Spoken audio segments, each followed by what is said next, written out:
especificamente. Por que para explicar com relação a essas notas? Nós tínhamos, então, para esse ano, uma mudança com relação à nota da prova. Então, vocês tinham a EP valendo até 2, uma prova bimestral valendo até 6 e aquela prova integrada, que seria novidade para a gente, valendo até 2, somando os 10 pontos, correto? Só que, em virtude dessa dificuldade que nós estamos enfrentando aí, essa prova integrada, ela não vai acontecer nesse primeiro momento, e o que vai substituir essa prova integrada, esses 2 pontos, vai ser a participação de vocês lá no fórum e a realização das atividades que são pedidas aula a aula. Então, para reforçar a importância de participar, de marcar presença, de resolver as atividades, porque além de ser importante para vocês, né, para o aprendizado, isso também vai ser ferramenta para a gente poder atribuir esses 2 pontos que seriam atribuídos se nós tivéssemos condição de fazer a prova integrada. Então, por hora, essas são as novidades. Em relação à prova presencial, ainda não tenho informações novas para passar para vocês. Nas aulas ao vivo aí eu vou explicando, mas por hora essas informações foram solicitadas aí pela coordenação para passar para vocês. Tudo bem? Entenderam? Professor, Sim.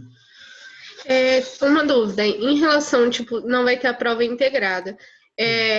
Na questão do fórum, se vai ser, por exemplo, se uma pessoa não realizou a atividade, vai ser já contadas as atividades anteriores? Digiane, o que passaram para a gente foi o seguinte, que esses 2 pontos vão ser distribuídos ao longo das atividades que foram realizadas durante esse período. Então, cada professor, diante daquilo que ele pediu, porque tem professor que toda aula pede alguma coisa, ou um pede uma coisa mais complexa, outra mais simples, enfim. Então, essa distribuição vai ficar a cargo de cada professor. Então, o que eu entendi nesse momento é que quem realizou todas as atividades e participou e tal, teria essa pontuação. Quem eventualmente não participou, não desenvolveu atividade, mesmo naquele período das 24 horas seguintes que vocês têm para realizar, aí esses poderiam ter algum desconto em relação a isso. Mas só destacando que esses 2 pontos serão para todas as atividades desse período todo, né? Não é para uma situação específica. Então, se eventualmente alguém naquele dia não pôde participar ou não conseguiu desenvolver por alguma razão, como na aula presencial, dia lá que você faltou, não pôde ir por alguma razão, não teria prejuízo em relação a toda a nota, e sim na proporção daquela atividade que não conseguiu realizar. Certo? Professor, Sim. mas aí vamos supor que fez, mas não acertou, mas aí não conta isso. Como fez. O mais importante nesse momento realmente é a participação e a tentativa, né? A busca por conseguir resolver. Porque o que vai, pelo menos da minha parte, tá? Não posso falar por todo mundo porque eu não sei qual é o critério que cada um vai utilizar.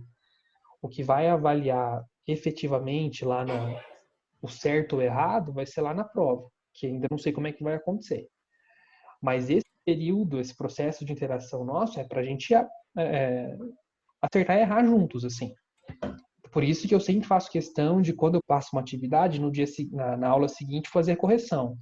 Porque aí todo mundo vê o que era para ter sido feito, tem essa informação como gabarito para poder estudar. Então, para mim, é importante que vocês participem, claro, que façam com o maior cuidado possível, mas se uma coisa ou outra ficou errada, um detalhe ou outro que passou batido, isso não é tão determinante nessa atividade especificamente, né? Na atividade do fórum. Ok? Entendi. Obrigada. Nada. Bom, acho que é isso. De recado seria isso. Então, para a aula de hoje, a gente vai fazer o seguinte. Eu vou corrigir aquele case da aula de quinta. Eu decidi sobre 2 situações, aí, sobre 2 projetos, 2 investimentos. E aí a gente começa com o conteúdo da aula de hoje, tá? Então, só para a gente acompanhar, vou compartilhar aqui com vocês a atividade, nós temos isso aqui na quinta-feira para discutir. Então, partindo do pressuposto de que nós já conhecíamos as ferramentas de análise de viabilidade de projeto, de negócio, de investimento, nós tínhamos dois projetos, dois investimentos, que seriam a aquisição de duas máquinas, modelos diferentes, que uma empresa está avaliando para saber o que é mais vantajoso para ela. Então, ela levantou alguns dados do que custa essas máquinas, de quanto elas poderiam gerar de resultado agregado para ela. E aí você tinha que calcular o VPL, o TIR e o ROI e o payback desses dois investimentos para então decidir qual deles é mais vantajoso, levando em consideração tanto o desembolso quanto o que ele geraria de lucro agregado aí, digamos, certo? Então eu vou fazer com vocês aqui rapidinho, para quem talvez não conseguiu chegar ou para compartilhar essa informação por completo. Então é o seguinte, vou fazer do primeiro investimento, que é o modelo 1. Então vou calcular primeiro o VPL, que é 80 mil. Eu vou fazendo aqui, se alguém tiver dúvida, só me falar, tá? Então vamos colocar 80 mil lá de investimento. Investimento inicial. Ele teve lucro, a projeção, né? É de lucros regulares aí de 5 mil ao longo dos próximos 4 anos. Então vamos fazer isso.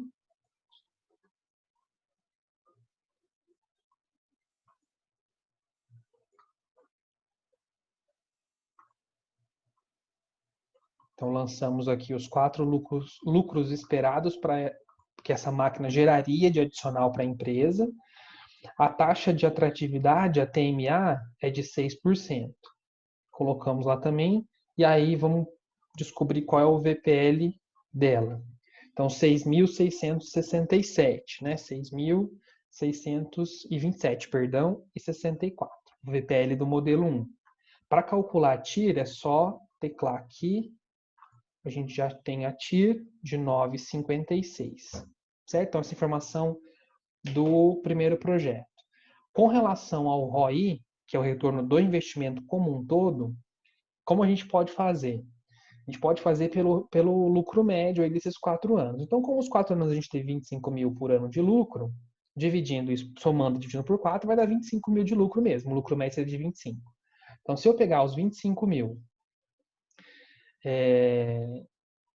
e dividir pelos 80, que foi o investimento inicial que eu fiz, eu teria aí aproximadamente 31,25% de retorno sobre investimento. Então, se eu pensar em dinheiro, teria 25 mil reais de lucro, em média, nesses 4 anos, por ano. Se eu pensar em termos de taxa, eu teria 31,25% de retorno sobre esse investimento, né? Então, nós temos aí as 3 informações e vamos calcular agora a quarta, que era o payback. O payback a gente pode fazer também de 2 formas, o payback simples. Posso pegar o valor do investimento, que são os 80 mil, e dividir pelo lucro médio que eu vou ter nesses 4 anos, para saber quanto tempo eu vou conseguir recuperar. Ou eu posso pegar 100%, teria o valor correspondente ao investimento, e dividir por essa taxa que eu encontrei aqui de 31,25. Então, por exemplo, vou fazer o primeiro caso aqui, que é os 80 mil do investimento, dividido, 25 mil do investimento, 80 mil. 80 mil do investimento inicial, dividido por 25 mil, que é o lucro médio esperado que essa máquina nova vai gerar de incremento. Então, está dando aqui 3,2, ou seja, 3 anos e mais alguns meses aí. Isso aqui seria 3,2 porque seria algo em torno de 20% de um ano, mais alguns meses, né? Então, 3 anos, 0,2. 3 anos e alguns meses poderia ser a resposta. Se vocês fizessem também, dividindo, por exemplo, 100%, dividido por 31,25, que foi quanto deu a taxa do ROI, do retorno do investimento, daria a mesma informação. Então, esse projeto se pagaria em 3 anos e alguns meses. 3 anos, ponto 2. Tudo bem? Esse seria para o modelo 1. Agora a gente vai fazer o mesmo cálculo, só que para o modelo 2, para a gente avaliar se vale a pena ou não esse modelo 2 comparado com o 1. Então a gente vai fazer a mesma coisa. Vamos limpar aqui a calculadora. Vamos inserir o investimento inicial sempre como valor negativo. Aqui eu tenho 3 anos com 30 mil de lucro.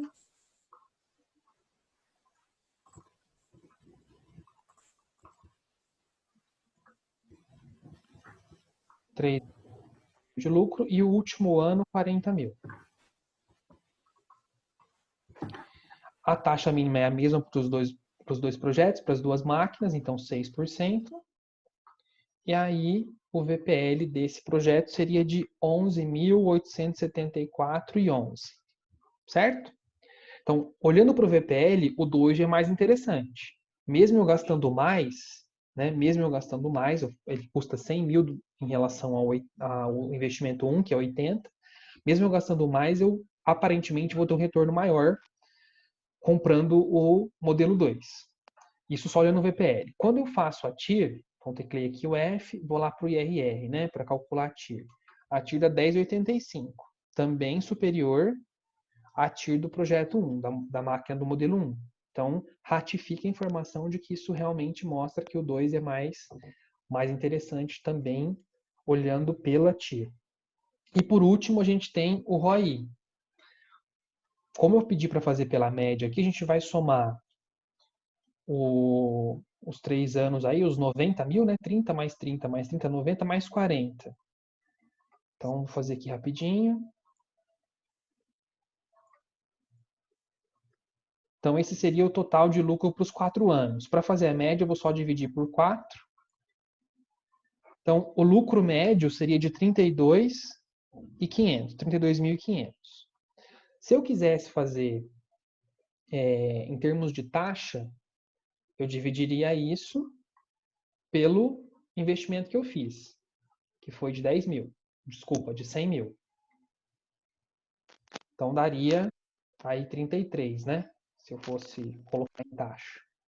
32,5, na verdade. É o mesmo retorno. 32,5%.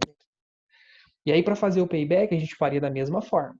Pegar lá os 100 mil e dividir... Os 100 mil...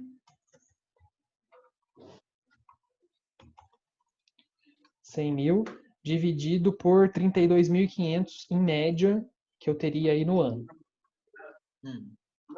Então, teria 3 anos e 0,8. 3 anos e 0,8. Se eu pegasse em termos percentuais, é a mesma coisa. 100% dividido por 100% dividido por 32,5 foi o percentual. Então, 3,8. Então, esse projeto 2, sem dúvida, é mais interessante, né? A gente tem aí um VPL maior, uma TIR maior, um retorno do investimento maior, um retorno de investimento parecido, né? Igual, na verdade, mas um payback também mais rápido. Então, todos os indicadores aí sinalizam que comprar a máquina 2, embora ela custe mais para a empresa, ela vai ter que desembolsar 20 mil a mais do que em relação à máquina 1, o retorno que ela está prometendo trazer é mais interessante para o negócio. Então, aqui a gente decidiria, com essas informações, por orientar o gestor a comprar a máquina 2 e ampliar a sua produção com a aquisição desse equipamento. Ok? Professor? Oi. Uma dúvida. O ROI, quando que eu sei que ele é interessante ou não? É que no caso os dois eram próximos. Sim. Deu cerca de 31, 32. Seria interessante se ele fosse maior ou menor, próximo a zero? O retorno do investimento, ele não tem um padrão, assim, digamos, uma referência mínima. A gente usa a análise do tipo, quanto maior, melhor. Então, quanto maior o retorno do investimento, melhor é esse investimento, olhando grosseiramente somente esse indicador. E aí, é claro, aí você começa a comparar com outras variáveis. Mas não tem assim, tipo, um mínimo e um máximo. a gente sempre usa essa expressão. Indicadores de retorno, de rentabilidade, como é o caso do ROI, a análise é quanto maior, melhor. Certo? Ô professor, Sim. uma coisa que me confundiu um pouco é porque lá no slide, na parte do payback, está mandando dividir o valor do investimento pelo valor da receita esperada. Isso, eu Aí coloquei até eu acabei não fazendo a média, eu somei toda a receita. Isso. Eu coloquei até um asterisco lá, o Thiago. Thiago, né? No período. Porque essa informação, ela pode variar dependendo daquilo que eu estou levantando de dados. Por isso, inclusive, eu até coloquei na atividade, deixa eu pegar aqui de novo, que a gente ia utilizar e ia considerar o valor médio dos 4 anos. Porque realmente pode variar. E aí eu vou tentar sempre deixar o mais claro possível para vocês em relação a isso, até para a prova, para as atividades e tal. Então, essa análise pode ser com relação à receita esperada, pode ser com o lucro líquido, pode ser com a média de faturamento, pode ser com o fluxo de caixa descontado. Então, depende muito do que eu tenho de informação e do que eu estou buscando. Aqui, no caso, eu queria fazer uma análise se o lucro incrementado seria vantajoso. Eu nem mencionei a questão do faturamento aqui, mas eu poderia fazer uma análise desse tipo. E eu comprar essa máquina, eu vou ter um incremento no faturamento de tantos por cento. E a gente faria análise daí em relação ao faturamento e não ao lucro. Então depende muito. Eu coloquei o asterisco lá no material até para tentar sinalizar isso, e aqui no exercício eu coloquei também essa informação de que era para considerar valor médio. Mas eu posso dar uma melhorada lá para ficar mais claro e não causar essa dúvida que eu causei em você e talvez em outros colegas também. Mas eu consegui esclarecer agora, sim, com a explicação? Não, sim, agora ficou perfeito. Vai depender muito do que o exercício está pedindo. Isso, exatamente. Porque a análise pode ser isso. A análise, como estou dizendo, a análise pode ser se aquele investimento, o que eu quero avaliar, se aquele investimento vai gerar impacto no lucro, ou no caixa, ou na receita. Então depende da análise que eu estou fazendo em relação àquilo. Não, perfeito. Beleza? Certo, então. Pessoal, então, feita a correção da atividade, eu vou começar com a aula propriamente dita de hoje, que a gente vai abordar algumas demonstrações financeiras, que acredito eu seja novidade para vocês, porque a gente tem falado um pouco mais sobre balanço DRE. Mais de balanço ainda, para ser mais exato. Por que isso é importante, né, quando a gente fala de administração financeira? Porque essas demonstrações, elas vão servir tanto para a gente tomar decisão em relação a situações presentes, pontuais, que já aconteceram, porque a demonstração é um retrato do que aconteceu, como também para a gente buscar informação para tomar decisões futuras, que é o que a gente tem feito também quando a gente trabalha com indicadores de viabilidade ou com indicadores de prazo médio e tal. Então eu vou apresentar para vocês algumas demonstrações, no final da aula eu vou pedir uma atividadezinha em relação a uma delas, mas não vou entrar no mérito da estrutura delas, assim, especificamente de como a gente elabora, porque senão eu vou estar sombreando também uma outra disciplina que vocês vão ter nos próximos semestres aí, de estrutura das demonstrações contábeis. Então aí vocês vão aprender como é que monta ela, quais são os pormenores disso. O que eu quero mostrar hoje para vocês é como fazer a leitura dessas informações, o que elas trazem de informação e como a gente pode usar disso para tomar as decisões na empresa, tá? Então é uma matéria que vocês vão rever certamente aí nos próximos semestres, nessa disciplina, mas aqui nosso intuito então é mais gerencial, é fazer a leitura do dado, e lá vocês vão ver como é que estrutura, como elaborar a demonstração propriamente dita. Então, a gente tem dentro desse universo, né, das demonstrações financeiras, essa necessidade, essa importância de conhecê-las, principalmente por 2 pontos que eu coloquei aqui. Um que é de compreender de onde vem e para onde vai o dinheiro da empresa, né, onde está sendo aplicado, e outro é buscar informações para construir um cenário futuro em relação às decisões que eu preciso tomar. Então, basicamente, a gente vai usar dessas ferramentas para essas duas finalidades. para tomar decisões futuras, para construir, né, decisões futuras e também para entender para onde o dinheiro da empresa está indo. A gente viu já em algumas aulas a questão dos prazos médios, indicador de atividade e tal, que a gente vai até retomar, não só isso, mas outros conteúdos a partir de semana que vem, porque a gente também está se aproximando daqui a pouco de prova e tal, para vocês revisitarem, porque tem alguns conteúdos que são mais antigos, então, querendo ou não, a gente acaba selecionando, a gente vai aprendendo aquilo que é mais urgente, né? Então, a gente aprende aquilo, passou, a gente acaba sobrepondo com outra informação nova. Então, a gente vai retomar isso aqui também. E para essas análises que a gente já fez até agora, a gente usou basicamente balanço e DRE, mas não significa que a gente utiliza só elas, ou que só elas são necessárias para isso. Então, eu vou abordar com vocês hoje o conjunto de demonstrações obrigatórias que a contabilidade tem, tentando, então, mostrar o que cada uma evidencia. E, no finalzinho da aula, eu vou deixar também um quadro comparativo com as aplicações, porque não são aplicáveis, digamos assim, de forma obrigatória para todos os tipos de empresas. Isso também é legal saber. Vocês conheciam outras demonstrações além do balanço DRE? Ou até agora é isso? Isso? Bem, então são só essas demonstrações aí que a gente tem que conhecer um pouquinho, né, nesse universo da contabilidade, como vocês estão vendo aí.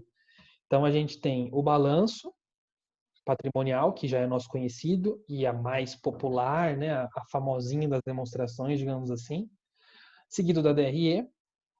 Depois nós temos a demonstração dos fluxos de caixa, que tem uma relação bem próxima com o fluxo de caixa em si, que a gente viu em aulas anteriores.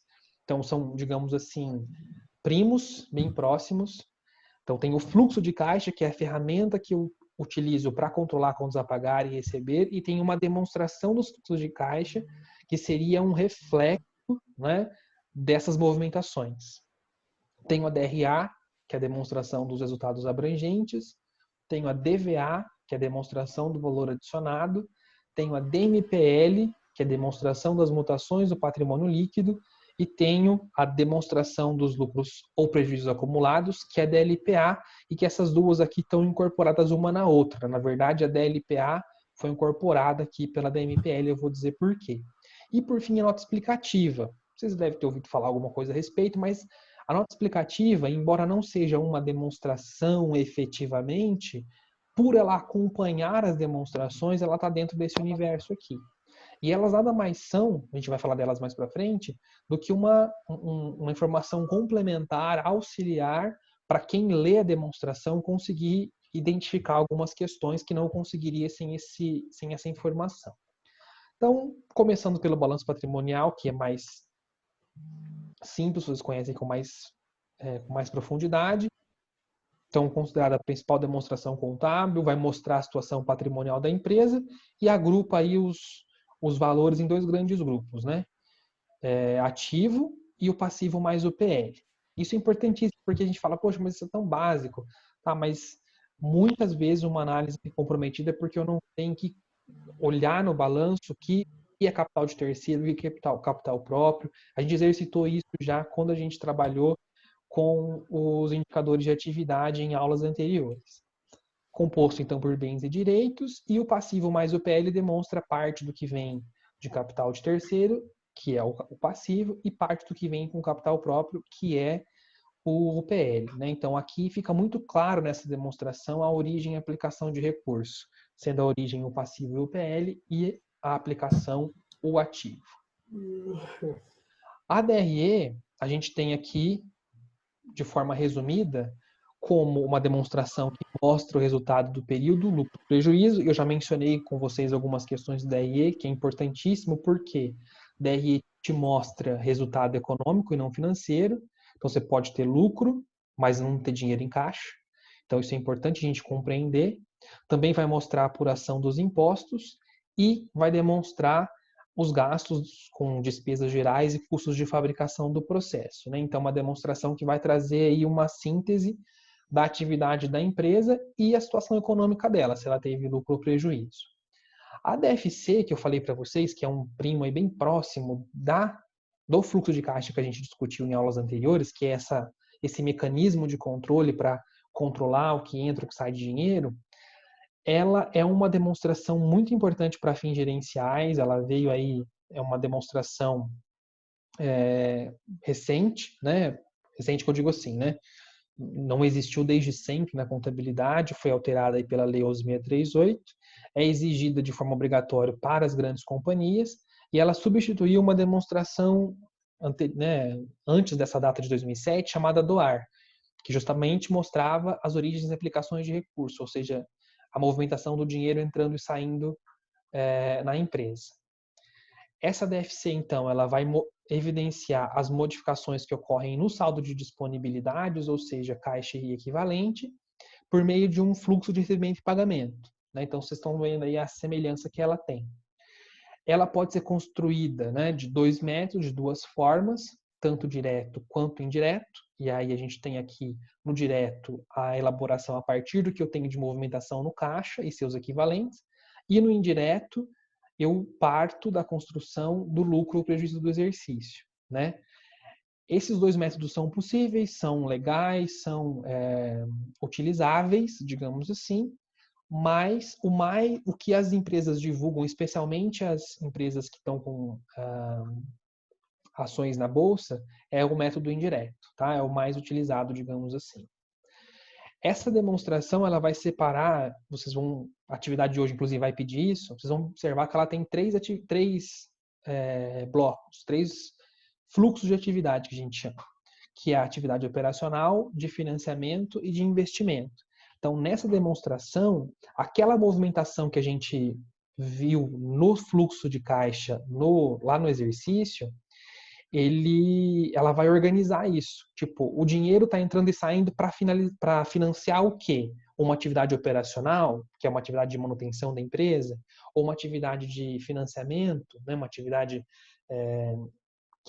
relacionada à busca de capital, por exemplo, ou uma atividade de investimento, né? Que a empresa está fazendo aportes ou investindo no seu negócio. Então, ela vai organizar essas atividades em 3 fluxos para mostrar onde o dinheiro está sendo aplicado especificamente. Como eu falei, o mais usual é o indireto, que é o que as empresas divulgam lá na bolsa. Seguindo, nós temos a DRA, que é uma demonstração instituída aí pelo processo de harmonização às normas internacionais. Então, ela vai mostrar as receitas e despesas, assim como mutações no patrimônio líquido, que não são reconhecidas lá na DRE. E, na verdade, o que ela vai fazer é uma complementação com a DRE. Ela vai mostrar essas informações que não apareceram lá na demonstração do resultado do exercício. Por exemplo, aqui eu trouxe alguns exemplos.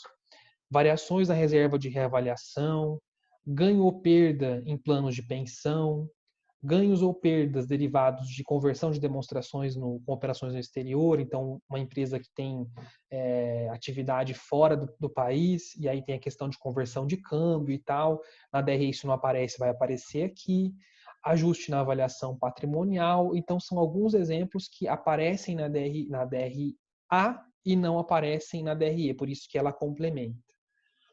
Temos ainda a DVA, demonstração do valor adicionado, também uma demonstração relativamente nova, né? Veio com a alteração da 11.638, que serve para companhias abertas, dá mais transparência e vai mostrar a composição desse valor adicionado e a sua distribuição. O que é esse valor adicionado? O que é bem interessante nessa demonstração. Essa DVA, ela mostra quanto que a empresa gerou de riqueza, quanto que ela conseguiu agregar de valor, por isso o nome da demonstração é essa, valor adicionado, quanto que ela conseguiu agregar de valor naquilo que ela produziu. Então, ela vai mostrar que ela buscou insumos de terceiros, que ela comprou coisas de fornecedor, que ela pagou pessoal e tal, e quanto que ela agregou em relação a esses insumos que ela comprou. E, ao mesmo tempo, como que ela distribuiu a riqueza. Ou seja, de tudo aquilo que ela gerou de valor adicionado, quanto que ela pagou, quanto que ela direcionou para o governo, na forma de tributo, quanto que ela direcionou para o acionista, quanto que ela direcionou para os funcionários, né? Então, uma demonstração que mostra aí quanto que a empresa, de fato, agregou de valor nas suas atividades. Temos a da MPL, que nada mais é do que mostrar as movimentações daquele grupinho do patrimônio líquido. Então, uma demonstração usada exclusivamente para mostrar o que acontece naquele grupo do patrimônio líquido. Então, se tem lucro, prejuízo, se houve aporte de sócio ou retirada de sócio, se teve venda de ações, compra de ações, enfim, se teve constituição de reservas.